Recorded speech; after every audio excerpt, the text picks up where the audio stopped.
दिवसांच्या प्रतीक्षेनंतर यवतमाळ स्थानिक स्वराज्य संस्थेची निवडणुकीची उद्घोषणा करण्यात आली आहे. त्यामुळे सर्व मतदारांमध्ये त्या बाबतीमध्ये प्रचंड उत्साह आहे. मागच्या वेळी जेव्हा निवडणूक झाली होती तेव्हा महाविकास आघाडीकडून शिवसेनेचे उमेदवार सन्माननीय दुष्यंत चतुर्वेदी हे निवडून आले होते. त्यावेळी भाजपचा उमेदवार पराभूत झाला होता. परंतु आता जी मतदार यादी फायनल करण्यात आली आहे त्या मतदार यादीमध्ये भारतीय जनता पार्टीचे मतं जास्त आहेत, नगरसेवक जास्त आहेत.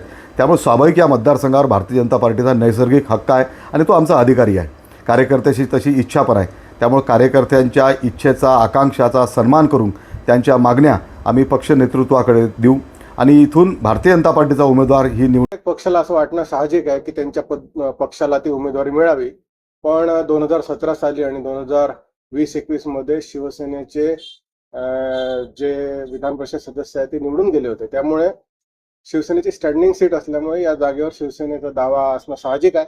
आणि आज जिल्ह्यामध्ये ज्या पद्धतीची शिवसेनेची वाटचाल चालू आहे, ज्या पद्धतीने शिवसेनेचे नगरसेवक आहेत, त्या अनुषंगाने देखील शिवसेनेचा दावा मजबूत आहे.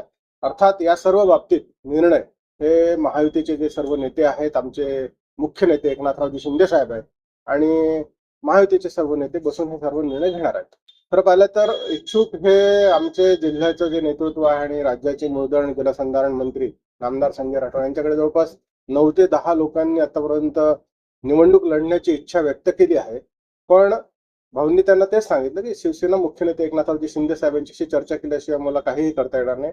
त्यांनी त्यांचे जे काही बायोडेटा किंवा अर्ज आहेत ते घेतले आहेत आणि सन्माननीय एकनाथरावजी शिंदे साहेब यांच्याशी चर्चा करून ते याचे पुढील निर्णय सन्माननीय शिंदे साहेब आणि महायुतीचे नेते घेणार आहेत. या निवडणुकीमध्ये महायुती ही एकत्रित निवडणूक लढणार आहे आणि आपल्याला सगळ्याला दिसतच आहे की जे काही 447 जे आपले मतदार आहेत, नगरसेवक आणि नगराध्यक्ष मिळून, या सर्व मतदारांमध्ये आज 75% मतदार हे महायुतीचे आहेत.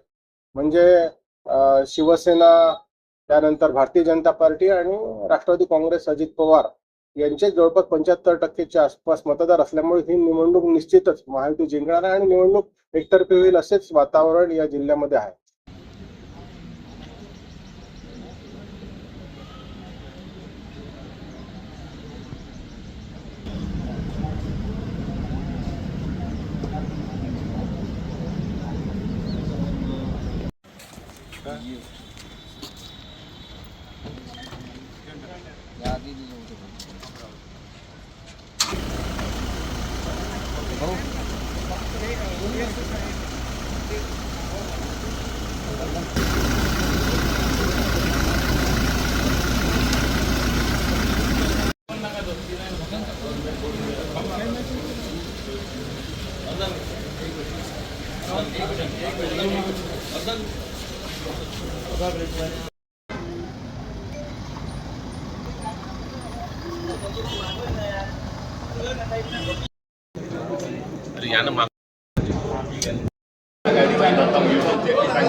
नील्या बाजू